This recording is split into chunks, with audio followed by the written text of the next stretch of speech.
Surprisingly to me, In-N-Out Burger is a bootstrapped story. So what I want to cover today on this story is a brief overview of their journey and the 7 lessons that you can learn about bootstrapping your company.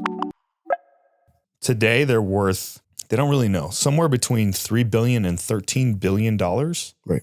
And they have literally never taken outside funding. Every successive store was built on the profits of the previous store. So In-N-Out Burger is pretty unique in that sense, right? That they didn't have, unlike many of their competitors like McDonald's or probably Chipotle and like these other mid-take type of categories, they didn't take any funding and financing. They just took the slow and steady route. What did you, when you began to look at that, what did you find out about like the founder and things like that? Yeah. So Harry Snyder, he was the co-founder of the chain with his wife. He was a World War II veteran. So unlike Ray Kroc of McDonald's or something like that, I never knew it's Harry and Esther Snyder. I never knew about them because they're pretty under the radar, right? They weren't making big scenes. I actually knew more about his granddaughter when she took over than I did about the original founders. So it went from the Esther and Harry, and then it went to their sons, and then it went to the granddaughter, who we'll get into. I can't remember her name at the moment. Lindsay, there you go. And so they just made a pact very early to not franchise, to not seek outside funding, to just continually use the profits and be stewards of the money that they have. And I believe that they are a strong Christian family to be good stewards of the money that they had and the gift that they were given to just continually grow the business. So out of what they built from 1948 to today, a $13 billion company, they did it all by just self-funding. Yeah.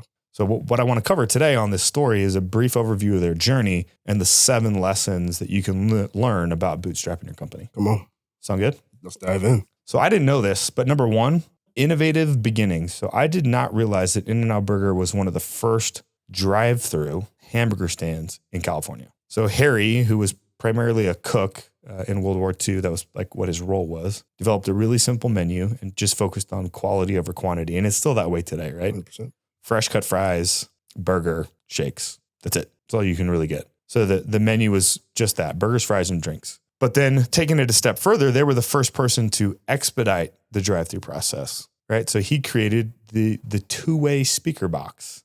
The infamous two-way speaker. Yeah, the one where they go, huh? Could you say that again? I'm sorry. The one they can never hear you on? That one. And basically it was allowing customers to place their order without leaving. So before, people would just kind of walk up to the window, order their burger, wait, grab it, and go. And then the drive-through, you could sit at the window and then they give you your food, but that was super slow. So in order to speed that up, right, they just moved the speaker box forward. And by the time the person got to the window, their order was pretty much ready. And today, that's kind of how they became known, because the first way that I ever experienced In-N-Out is we drove through, we got our burger in a little box, and then we sat in the car and we ate it. Today, you can go sit down inside of them. They have tons of outside seating, but the drive-through is bananas. That's cool. Like, think about, we take technology and innovation for granted. We even misuse these. We use these words so much that we could become numb to them. Mm-hmm. But that's innovation, Yeah, it was pretty revolutionary. Right. And he just took that one idea at his one location because he had a good product, which was really about the customer. He then said, how can I make the customer experience better? Because the very first location was like a 10 square foot. It was very small. It was like a little box, probably like the size of the studio. That's what he was cooking and serving burgers out of. So if he wanted to do more volume out of that, he had to be a little bit more innovative. Let's go. Step 3, again, like we always talk about, putting the customer first and focus on quality. So freshness and quality. So from the beginning, In-N-Out has been known for its commitment to freshness and quality. They have never used frozen patties, and all their ingredients are fresh. This helped them build a really loyal customer base. So if you haven't been In-N-Out, they're known and notorious for putting the potato in the potato fry cutter and literally cutting it like right there in front of you, and then like fresh frying the French fry. No microwave. Yeah. No frozen food. Correct. And the way that as they expanded, the way they set it up is production of the food or transportation. It's within a day's length, keep everything fresh so we can maintain this quality. 100%. And keep price down, ironically. Yep, exactly. And it's not one of the things in here, but it's kind of related to the next topic, which is gradual expansion. So unlike many fast food chains who expand really rapidly, they expanded really slowly. So they could make sure the quality and the service was super high. And they even went as far to create their own meat patty packing plant effectively, so that they can then deliver those in a timely fashion to the location. And that's probably a big portion of why they stayed only in California for so long. California is massive. They got 38 million people. So just going up and down California in and of itself to try to maintain the food quality standard is probably pretty difficult. But then they've been expanding over the last probably 10 years. They've been going into Arizona, Las Vegas, Texas, Colorado, thankfully. Yeah, 1999, they began to really start their first venture with Guy, the second son. And where does it say where they expanded to? I think the first location was in Vegas. Yep. Okay, I remember that. That one's super popular too, obviously, because Vegas is so busy. Yeah. Dude, it's very interesting too. Like, so their own meat production or meat grinding, similar to McDonald's, they own the real estate where they are. Yep. That's why they keep the appearance the same. Yep.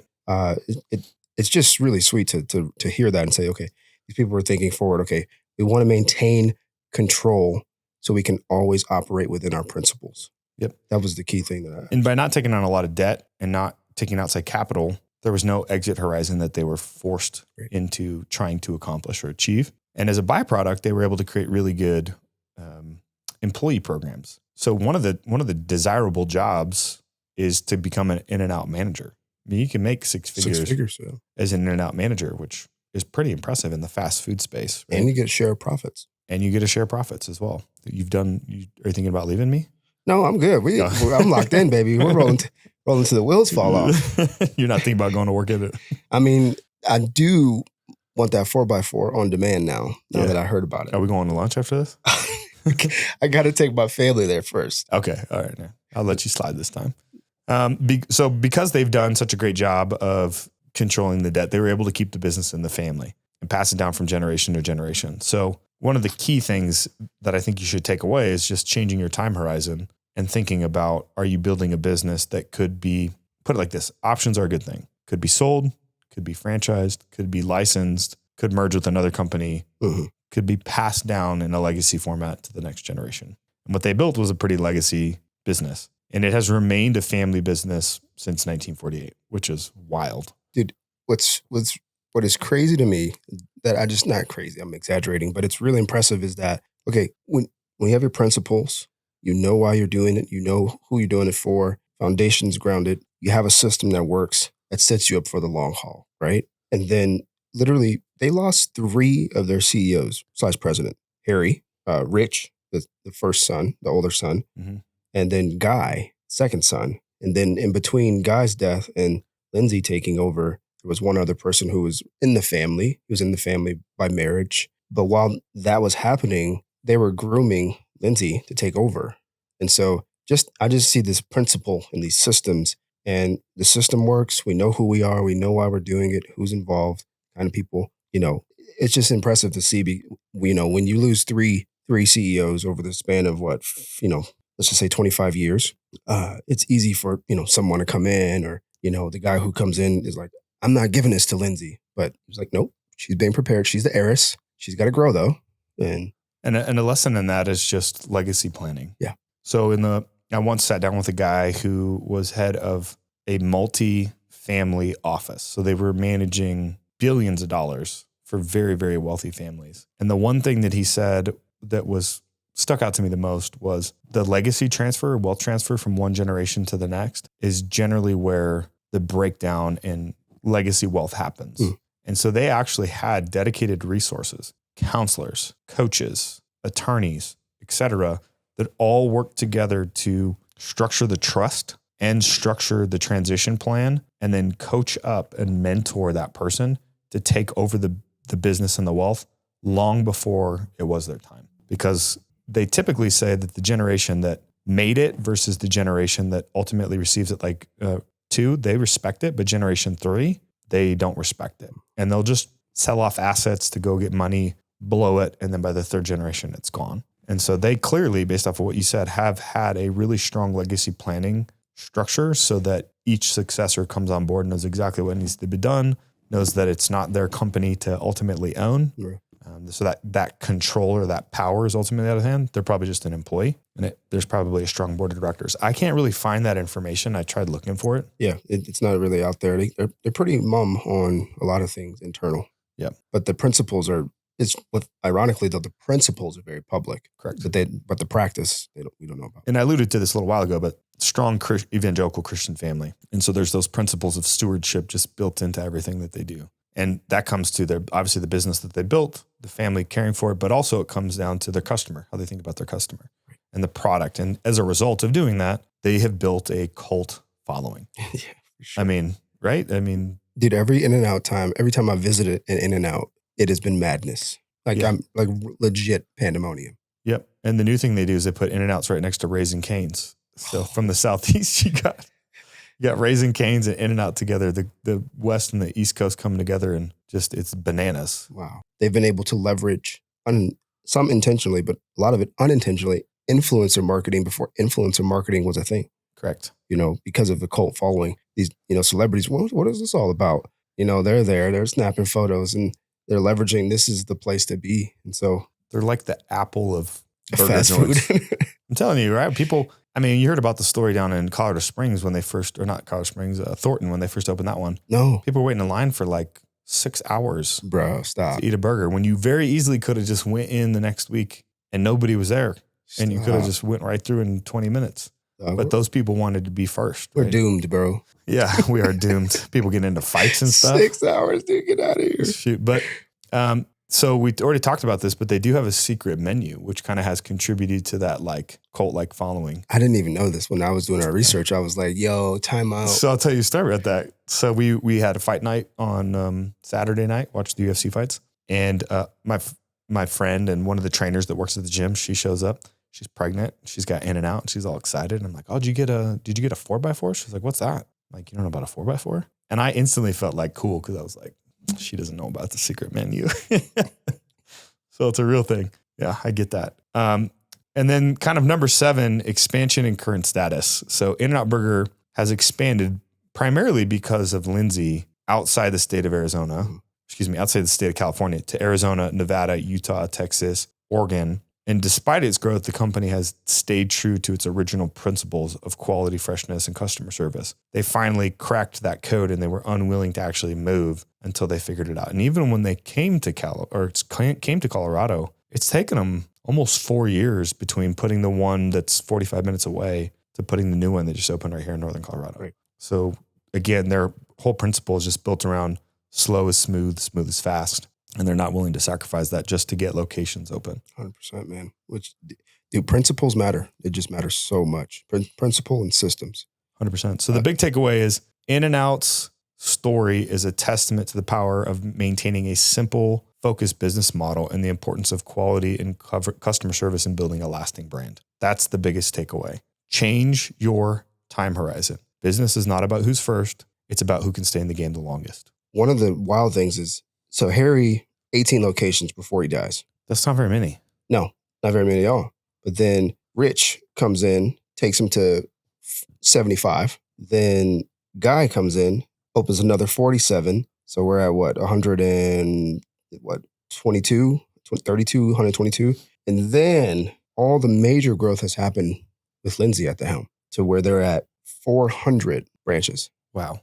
That's crazy, man. It's just cool to see and how generational growth happens, right? It's like, okay, first generation, he didn't quite make it there all the way. He didn't see the finish line, Second 2, they get it. And then bam, she adds nearly 200 locations on top of the foundation these men built, which is cool to see, man. I wonder how they did that. If they've self-funded everything, they must have just been sitting on boatloads of cash. I mean, between having the property, having the factories, production, I mean, and they don't take outside capital. Yeah. Having 80 years of runway built up. Previous assets, accumulating value. Like, that's, pretty gnarly. Stewardship, man. Yeah, I mean, it's biblical. Yeah, and also, I mean, if they own, what would be interesting to find out too is if they own things like the meat production, do they outsource that from other people? Like other people pay them, Man, I doubt it. I know, but it'd be interesting. That's another income stream there. For real. It's like exclusive In-N-Out billionaire, Lindsay Snyder, which she just stepped into it, opens up about her troubled past, dude, and the burger chain's future. It's crazy. So she maybe was late to the party because she was a little bit of a troubled youth, huh? No, dude.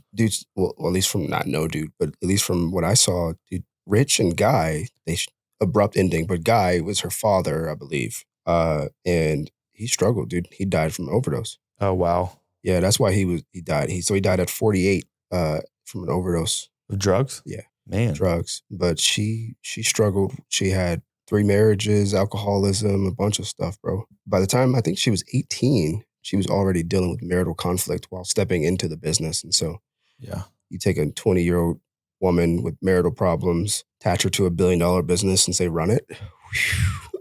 Yeah. So, I mean, that's another part of just a lesson that we can take away that's not directly about them, but just looking from the outside in. I had a friend in my life whose parents were very, very successful, and he had a trust. And when he turned 19 or 20, he got access to that trust. And we're talking millions of dollars. And in high school, he kind of already knew that was coming. He was an incredible human. He was so funny, charismatic. Like, nobody didn't like this guy, but he liked to party. And it started with weed, and then it evolved into mushrooms, and then it evolved into heroin. And by the time he was 22, he died because he got access to that money, and then the problem accelerated, right? So one of the things to think about for us as we're building our business and we're talking about our legacy is the timeline in which you give that to somebody and allow them to make their way with it. Anytime before you're like 27 or 28 and you've done something, my girls are never going to know until they're like 28 or 29 that they have a trust ready for them, right? And that there's a lot of money in it, because I want them to go make their own way and make their own mistakes. And then that windfall money won't feel like windfall money. They'll now be ready to steward that money. Right. And so I think that's the biggest lesson that we can take away. Let's go. Yeah. Unless they see this episode like, I heard that say. Yeah, you will never see that then. Don't be come knocking at my door. Yeah. Until next time, guys, peace out.